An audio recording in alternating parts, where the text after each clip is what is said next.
നോമ്പായി കഴിഞ്ഞാൽ ഇവിടുത്തെ ഇക്ക പറയണത് നിനക്ക് എന്താ ഇവിടെ പണിയുള്ളതെന്ന് കേട്ടോ. ശരിക്കും നോമ്പ് സമയത്താണ് പണി കൂടുതൽ. പിന്നെ ഇവിടെ ബീഫും മട്ടനൊന്നും ഇല്ലാതെ ഇവിടെ ഭക്ഷണം ഇറങ്ങില്ല കേട്ടോ സഹർക്ക്.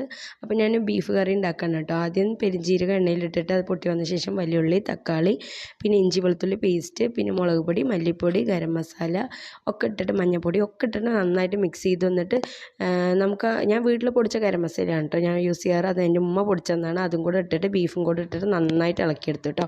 അതിന് ശേഷം ഞാൻ ഒരു പാത്രത്തിൽ എണ്ണ ഒഴിച്ചിട്ട് വലിയ ഉള്ളി, ഒരു പച്ചമുളക് നീളത്തിൽ മുറിച്ചത്, കറിവേപ്പില ഇട്ട് നന്നായിട്ട് മൊരിച്ചെടുത്ത ശേഷം അത് ഈ ബീഫും കൂടെ അതിൽ കൊട്ടിക്കഴിഞ്ഞാൽ അടിപൊളി ടേസ്റ്റിലുള്ള ബീഫ് കറി റെഡിയാണ് കേട്ടോ. ഇപ്പോൾ വീട്ടിൽ മിക്കവാറും ഈ ബീഫും മട്ടനും ചിക്കനും ഒക്കെ തന്നെയാണ് കേട്ടോ. ഈ നോൽമ്പ് കഴിയണവരെ ഇങ്ങനെയൊക്കെ തന്നെയായിരിക്കും. നിങ്ങളുടെ വീട്ടിലും ഇങ്ങനെയൊക്കെ തന്നെയല്ലേ? അപ്പോൾ ഇന്നത്തെ ഞാൻ അത്താഴത്തിന് വെച്ച ചോറാട്ടോ. സഹർക്ക് വേണ്ടിയിട്ട് ഉണ്ടാക്കിയതാണ്. സാദാ ചോറും പിന്നെ പരിപ്പ് കറിയും പിന്നെ ചിക്കൻ പൊരിച്ചതും ബീഫ് ഫ്രൈയും ആണ് കേട്ടോ ഇന്നത്തെ വിഭവം. അപ്പോൾ നാളെ കാണാം.